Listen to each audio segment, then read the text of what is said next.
Hey everybody, Chris Armiger, Fort Myers Beach Fire Department. So I want to do my case study for this chapter. I did it on bridge collapse, the bridge collapse in Minnesota in 2007. So as I read through some of the case studies in this chapter, I was familiar with a lot of them, especially the triangle shirt. We study that in fire all the time. That's a big case study for fire prevention. Any fire prevention class, it comes up in almost all of them because it paved the way, the foundation for a lot of the building codes and industrial, certainly in industrial and assembly codes that we use even today in fire prevention. But that was one of the big ones that really drew attention to life safety and fire codes in those sort of structures and occupancies. So the bridge collapse one, so it was kind of odd. It's very, for fire department people who might be in this class, this is probably one you've seen before also. It's a good one to use for ICS, a good ICS model, especially if you're at a point in your career where you're doing like MCIs and multiple tier events in terms of like multiple alarms and various levels of staging and all that kind of stuff. So some people might be familiar with this one, myself included, but I chose this one for a different reason. And this is emergency management, right? So because I've had this, I finished my bachelor's last year and now I'm working on this master's stuff and I've had all this exposure to emergency management. I chose this one this time because I see it a lot different than I did years ago when I first was introduced to it. I even remember seeing this stuff on the news when it happened. I was 2007, so I'd have been 27 when this happened. So I remember, I have a pretty good recollection of this event. So to start at the beginning, stage one of the disaster, they present the case study from the perspective of the fire chief. You're the fire chief who's responded, your agency's responded to this, and you have a bridge collapse on August 1st over a major river in Minnesota. Ultimately, 13 people die in this incident, and there are several injuries. So it initiates, what's your plan of action? So your initial crews have responded, your initial alarm assignments have responded. You show up at some point, and I'm sure, take over command, or at least start setting up with the, an operations center or command post off site, and you start working with EOC and stuff like that. But at any rate, what's your initial plan of action? It's to control traffic, divert unnecessary traffic away from the incident, and make sure you can get responding, resources to the incident. Those are human resources, personnel, whatever other multiple alarms you call. You're going to have level 2 staging, you're going to be off-site staging. You're just going to bring up critical equipment, but you need to have placed, an avenue to get equipment and people in and equipment and people out, specifically patients, because you're going to have a tremendous amount of patients. So the other thing is it talks about setting up triage. We should all be pretty familiar with start triage, jump start triage, all the various different levels or styles of triage for in the field, down and dirty kind of triage, rapid triage, like the RPM system, and then get the right level of MCI. So this incident, I'm sure, was I don't know how many people exactly involved, but they're going to have several transports. You differentiate in MCI. You distinguish initially transports versus patients or people involved. This is going to be large enough that you're just looking at people involved. You're going to need multiple alarms, multiple resources. You're going to be calling mutual aid, all this sort of automatic aid stuff that you're going to have set up. You're really going to be taxing resources, especially medical resources on a call like this for transport, because it involves a bridge. And it's stationary. There's not going to be a lot of opportunity to get vehicles in and out. So you're going to have to, there are going to be longer transports because you're missing a major piece of roadway. So people are going to be taking the long way around to get places. Your transport times are going to be extended. Your resources are just going to be tied up for longer. It talks about having scuba divers. One really good point that it mentions is, so I was on USAR, Florida USAR Task Force 6 for a while, and some of my training was heavy rigging and shoring for structural collapse.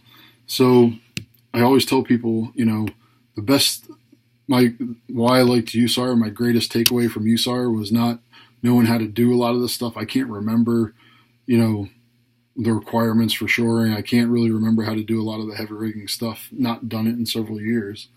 But what I took away from USAR, from every discipline in USAR, was not so much how to be proficient at it, a day later or even years later, especially by yourself, because you have a team for a reason. You need a lot of hands to make this stuff happen.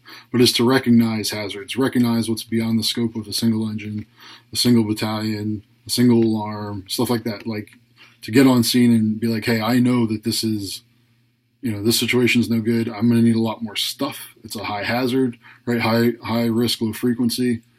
That's your danger zone. So it's to recognize those sort of events and then recognize the need for resources and start getting what you need sooner than later.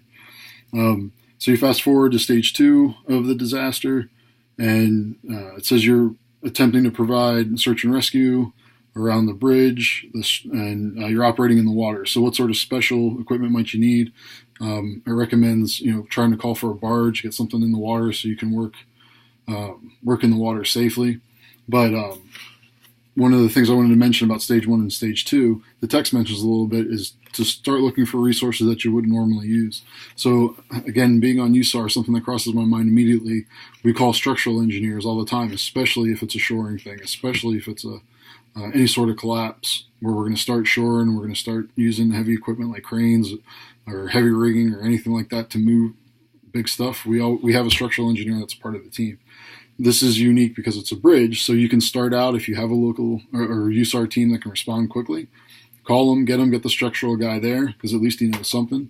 And then, you contact the city, either through the EOC or some sort of whatever liaison you're going to have with the building office or the county or whoever it is, and you try to get somebody from the department that services those bridges or who maintains those bridges or who inspects them down there as quick as you can. It's going to be a lot easier to find a county employee or a state employee in your jurisdiction than to find a private individual for a couple reasons. But the main one is just locating them if you try to find somebody private. And then the second issue that's of concern is, their credentials aren't validated. So if you can find an employee of the county or the city or the state or whoever you can find the closest, you can get there the quickest. If they're affiliated with a governmental agency, their credentials should be validated, especially if they're actively employed. So take advantage of those resources. So you're operating, mostly for the safety of your crew, and then the patients next. But you got to be able to work. You don't want to create more patients than you already have. Another thing it mentions is to contact hospitals, and that's very important from this case study, is because you're going to have a lot of off-site, like you have an MCI already, so you're going to start overloading hospitals pretty quick. You're going to have to look for alternative routes. So you may have a hospital close by geographically that you would normally travel to, and they might have, they're watching the news, they see it, they might expect a bunch of patients.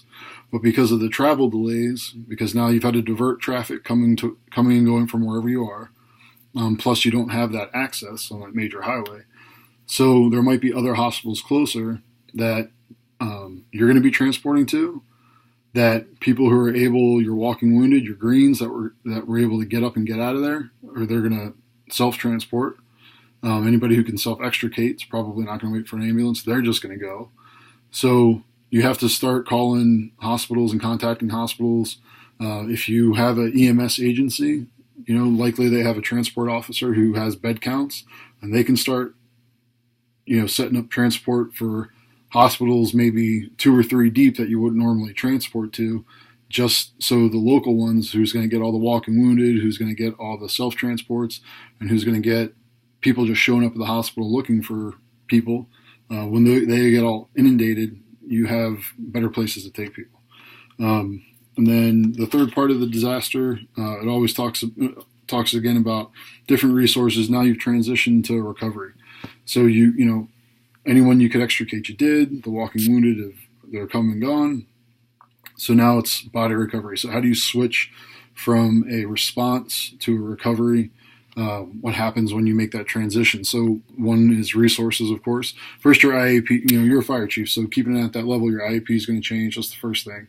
So you adjust your IAP to the current goals, your tactics, your strategies, your objectives, all that stuff changes to meet the new IAP, which is recovery. Your resources are going to change. The shoring, especially, you're going to want to, life safety, property conservation, incident stabilization. We're not worried about property conservation so much on this one, but stabilization is the big one, and life safety is the big one. So life safety and incident stabilization are kind of tied together in this one, because you want to stabilize the incident in terms of organization. You want to make sure you have the IAP and you're following the IAP, but also literally stabilize the incident, because the incident is that bridge, and you need to shore it and rig it and whatever you got to do to make the scene secure, in a literal sense. So it has kind of a double meaning in this scenario. And then finally, the only other thing I wanted to talk about with this case study in particular, and why I was so interested in it, was, so as emergency managers, bridges and dams are going to be a big thing for us that we need to consider in all of our plans that we make, especially if we're operating at a county and a state level, and we have to start triaging mitigation requests as they come in our planning phases of mitigation. So you have the state hazard mitigation officer. If you're him or her, if you're that person, you collect everything for your state from different municipalities and stuff like that, requests for mitigation, for funding, for projects, for plans, all that kind of stuff.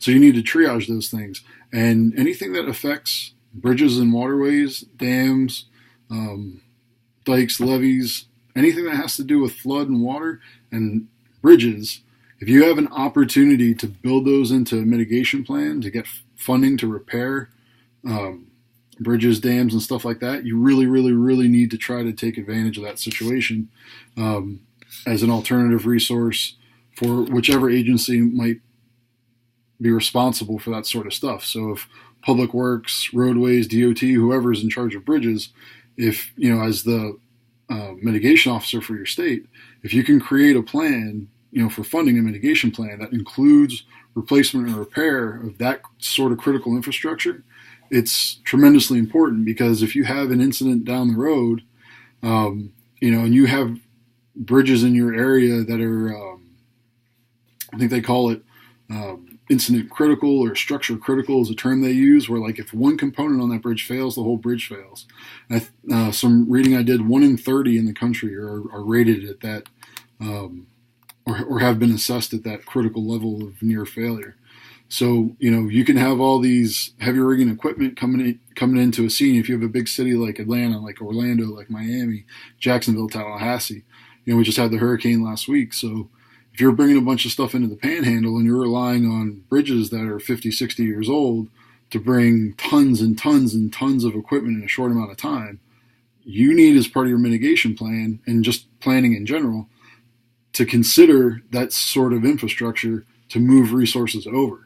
Can a 60-year-old bridge that was designed to hold X amount of tons, back then, first of all, is it still sound even on those standards when it was designed, but now is it sound to handle the load that you're planning on asking it to handle? So again, I know I've gone kind of long, but I really like this case study, and I think there's a lot of good things to consider, especially for emergency managers, especially that state hazard mitigation officer.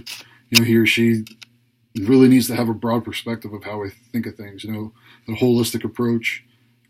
This is a great case study, I think, for thinking of things that you normally wouldn't. So thanks for taking the time to listen. I've got some cool videos down below that are related to the story. The first one I would definitely watch if you have the time, the one from the New York Times. So I look forward to seeing all yours, and I'll talk to you later. Bye.